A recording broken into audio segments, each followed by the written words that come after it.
Atlético Mineiro 1, Grêmio 3, Campeonato Brasileiro lá em Minas Gerais e ufa! Ufa!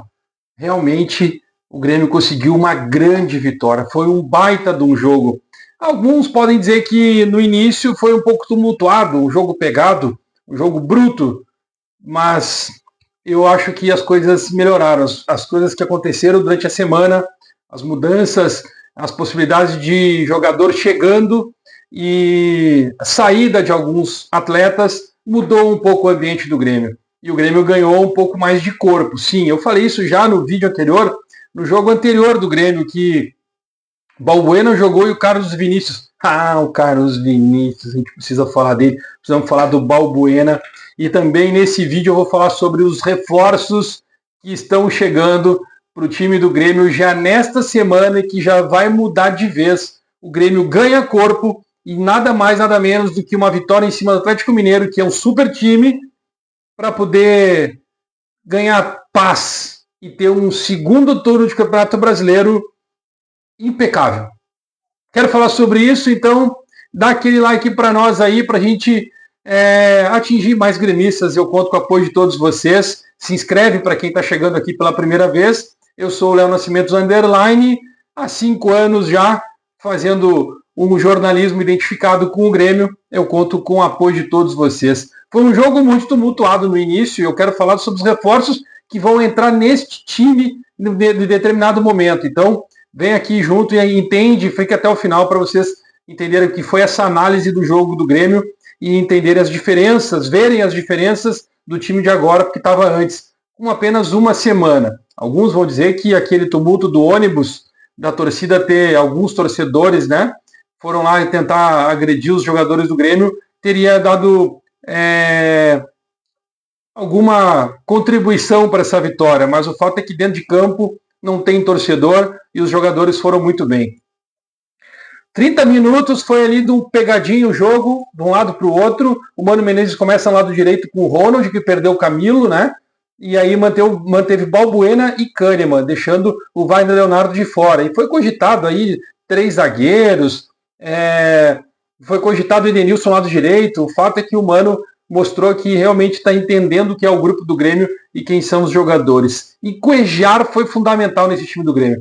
Eu coloco aqui Balbuena e Cuejar, para vocês terem uma noção. O Grêmio acaba tendo uma espinha dorsal com jogadores experientes e que conhecem exatamente o que é o futebol brasileiro.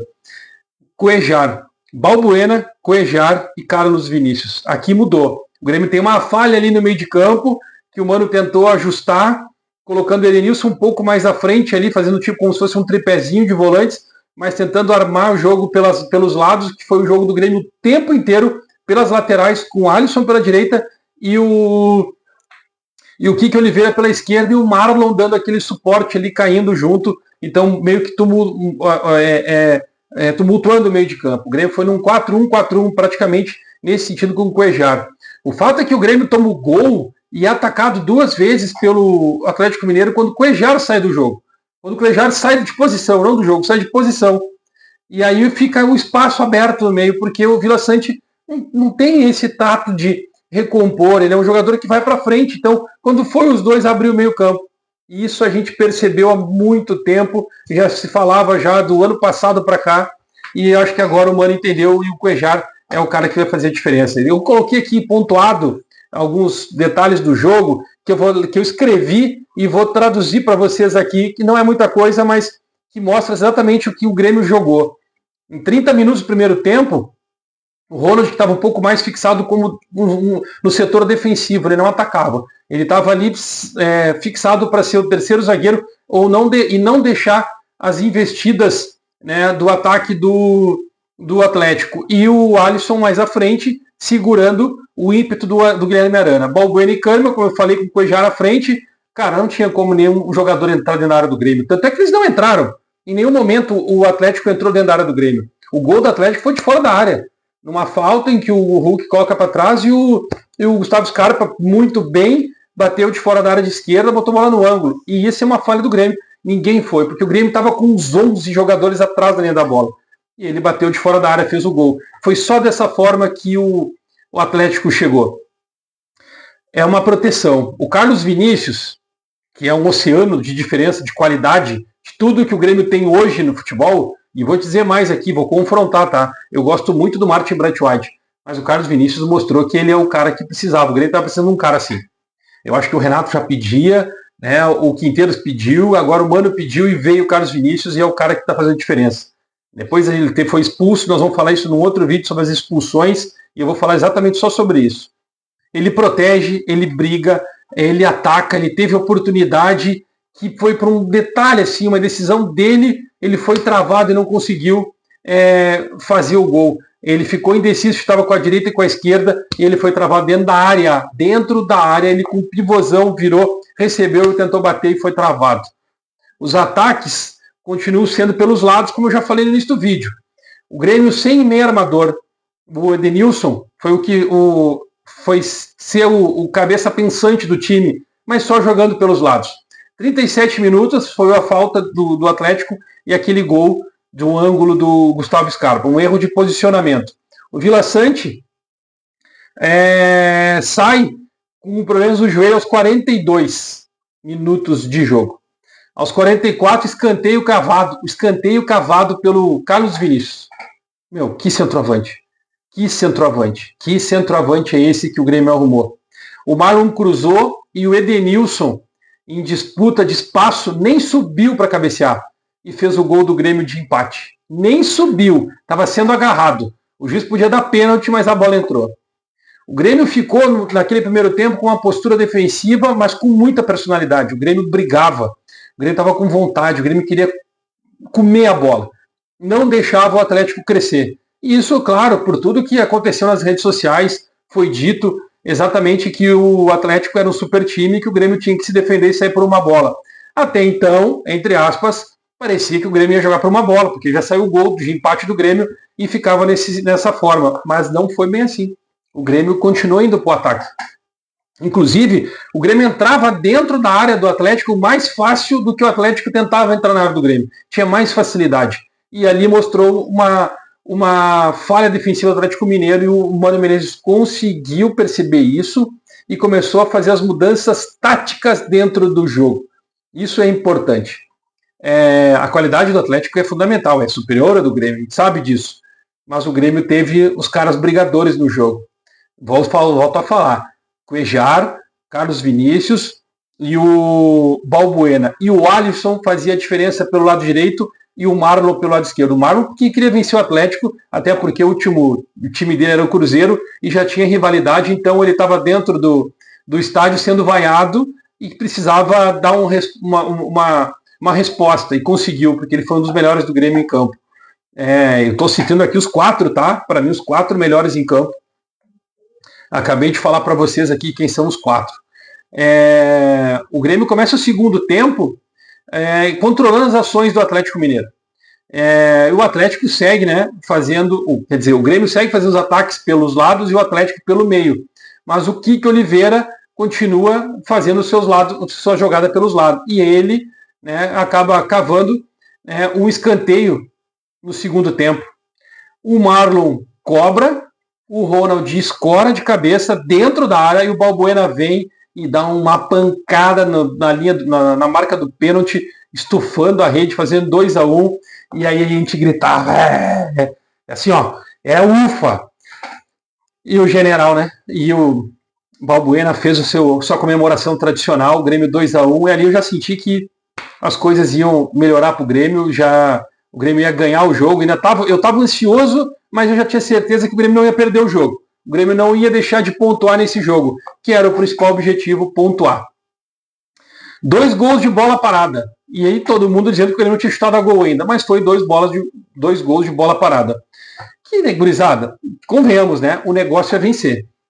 O negócio é vencer. Não importa se é de bola parada, se é de pênalti. Eu gosto de lembrar, nos anos atrás, o Adilson, né, o zagueiro lendário do Grêmio.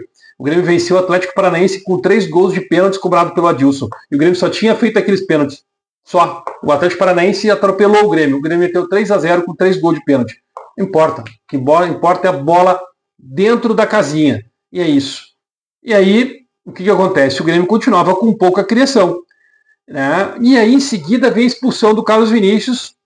que, convenhamos, ele se exaltou, ele já estava brigando desde os 6 minutos de jogo, tomando pancada, ele já estava brigando por isso, mas ele foi expulso certeiramente, né? O juiz foi muito bem, o juiz não teve falha alguma, até podia ter trocado uma lateral, né, inverter, a bola era para ser escanteio, ele deu tiro de meta, um pontalzinho ou outro assim, que não mudou no resultado do jogo e não interferiu e não deixou os jogadores nervosos. Só que ele foi muito forte. Ele dava amarelo para inibir e expulsou quando achava que tinha que foi exaltado, ele expulsou. Tanto é que depois do final do jogo, né, teve o Alonso foi expulso porque ele deu uma chegada forte no André Henrique. O André Henrique foi puxado, e ele vai lá e chega, e aí ele empurra o André Henrique, o Dodi vem, empurra o Alonso e o juiz dá vermelho para os dois e amarelo para o André Henrique.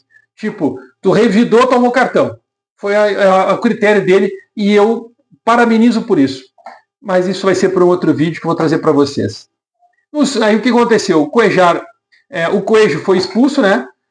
Ele deu uma pisada no Alisson, depois no Riquelme, e aí, em seguida, o Cuejar sai e o Alisson sai e entra o Alex Santana e o Riquelme.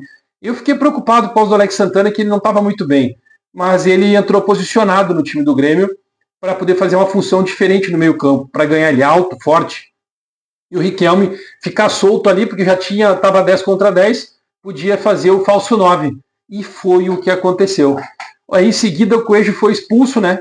Por ter pisado no Riquelme, o jogo ficou equilibrado, estava 10 contra 11. Aí o Coelho foi expulso e aí ficou muito mais fácil. 30 minutos de jogo.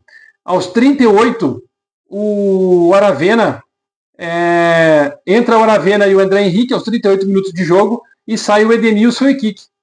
Bom, aí começa o toque, né? Já está 9 contra 9 em campo e aí ficou espaço para jogar. O Riquelme recebe uma bola. Primeiro ele vai para dentro da área, não consegue finalizar, a bola volta para o meio de campo e ele recebe depois uma bola, vira e coloca entre o zagueiro e o lateral do Atlético. O André Henrique entra no facão, dá um passe para a Aravena nas costas e faz o terceiro gol do Grêmio, aí acabou. Aí o Atlético tentou ir para frente, tentaram fazer tumulto, o Aravena, o Aranha ficou muito brabo, enfim. O fato é que até o Ronald foi um baita defendeu, se fixou e as coisas funcionaram. Foi um grande jogo do Grêmio. Depois teve a questão dos cartões, né? Que o Dodi foi expulso junto com o Alonso. Mas, enfim, o Mano conseguiu ajustar o time e a postura do Grêmio defensiva, com força, vitalidade e uma experiência ali dentro do campo, que a gente viu várias vezes o Kahneman junto com o Marlon controlando ali um pouco o posicionamento e o Cuejar fazendo essa função ali, trazendo os jogadores, mostrando o que tinha que ser feito, o Grêmio começa a ganhar uma espinha dorsal que não tinha. Começa a se encaixar um time do Grêmio que está faltando aquele camisa 10 pensante para fazer a bola rolar. E agora entra a questão dos jogadores que estão chegando. O Grêmio chega, segunda-feira chega o Marcos Rocha, o lateral direito, especialista, eu já falei aqui num vídeo, especialista na lateral, vai ajudar muito o Grêmio nesse segundo semestre, nesses 19 jogos que faltam para o Grêmio, 18, né? Não, 19 jogos que faltam para o Grêmio, vai ajudar muito. O próprio o Cuejar, que retorna e retorna bem, vai ser um cara fundamental para isso. Vem um jogador que é meio que zagueiro, meio que volante, que vem do Aliança Lima, né? Ele é fundamental. O Grêmio vai estar trazendo esse jogador que eu acho que vai demorar um pouco para se adaptar, mas é um jogador que tem força e ele vai poder fazer um jogo ou outro e dar esse suporte para o Grêmio, né? Que é o Eric, e isso facilita as escolhas do Mano. E aí o Grêmio, que tinha uma ideia de anunciar um grande nome, está aí. Arthur vai ser anunciado a qualquer momento. Arthur, que foi campeão do Grêmio com o Grêmio na Libertadores em 2017, saiu em 2018, volta ao Grêmio 7 anos depois para fazer outra história. Ele vem com um contrato de 1 ano e 5 meses, encerra em dezembro de 2026. Não entendi ainda o motivo desse contrato curto, mas eu acredito que existe uma grande possibilidade de ter uma renovação, porque ele já está com 29 anos. e ele quer muito jogar uma Copa do Mundo, foi o que foi dito, né, para as pessoas que estavam negociando, né, a contratação dele. Então o Grêmio ganha corpo, e a gente começa a entender o que está acontecendo. O Grêmio tem Balbuena, que chegou muito bem, Marcos Rocha, Cuejar, que enfim, né, faz uma grande partida contra um grande, que o Grêmio não vencia fora de casa, um grande clube dos grandes do futebol brasileiro desde dezembro de 2023. E aí vem Arthur para comentar, para fortalecer esse meio de campo. Tá para chegar um camisa 10 que a gente ainda não está entendendo quem pode ser, que está vazando alguns nomes, eu acho que é só um despiste. E aí tu tem o Carlos Vinícius. O Grêmio fez uma espinha dorsal e aí tu pode agora manter com o Marlon bem protegido para poder atuar pelo lado esquerdo. E aí tu tem Kik, tu tem Alisson, que são jogadores que vão ficar revezando junto com o Aravena e o próprio Riquelme, que é uma grata joia do Grêmio. Então tu já tem ali um time formado. Eu ainda, na minha opinião, na minha visão, eu ainda peço muito que tenha um goleiro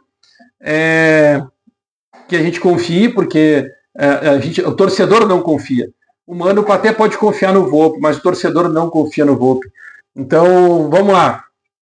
Para esse segundo semestre, não deve começar já no próximo jogo, porque ele vai ter vários desfalques, não deve começar o japonês, né, que o Grêmio contratou, naturalizado peruano, né? Então provavelmente vai ser o time já montado com Volpi, Marcos Rocha, Balbuena, Kahneman e Marlon, e aí depois de volante vem Cuejar e o Vila Sante saiu lesionado, provavelmente entra o Dodi está fora, o Grêmio está sem volante.